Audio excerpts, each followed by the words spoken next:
વડોદરા નજીક દિલ્હી મુંબઈ માર્ગ પર કુર્તાપૂર્વક પરિવહન થતી 36 ભેંસોને બચાવી લેવાઈ। પોલીસે 17 લાખનો મુદ્દામાલ જપ્ત કરી ભેંસોને પાંજરાપોળ મોકલાઈ।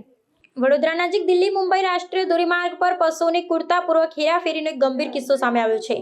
વાસદથી સુરત તરફ જઈ રહેલા બે બંધ બોડીના માલવાહક વાહનોને સમિયાલા પાદરા કટ નજીક રોકવામાં આવ્યા હતા। આ બંને વાહનોનો પીછો કર્યા બાદ તેને આંતરીને તપાસ કરવામાં આવતા અંદર ખીચોખીચ હાલતમાં ભેંસોને બાંધેલી જોવા મળી આવી હતી। આ પ્રાણીઓનો ગેરકાયદેસર અને અમાનવીય રીતે લઈ જવામાં આવી રહ્યા હોવાનું જણાઈ રહ્યું હતું। બંધ બોડીના વાહનોને ભેંસોને દોરડા વડે કુર્તાપૂર્વક બાંધવામાં આવી હતી અને તેમના માટે જરૂરી ઘાસચારો કે પાણીની કોઈ વ્યવસ્થા કરવામાં આવી ન હતી। પશુઓ પ્રત્યે ક્રૂરતા આચરવાના આ મામલામાં પોલીસે તાત્કાલિક કાર્યવાહી કરી કુલ 36 ભેંસોને આ વાહનોમાંથી બચાવી લીધી હતી। બચાવવામાં આવેલી તમામ ભેંસોને સલામત સ્થળે આશ્રય મળે તે હેતુથી નજીકની પાંજરાપોળ ખાતે મોકલી આપવામાં આવી હતી।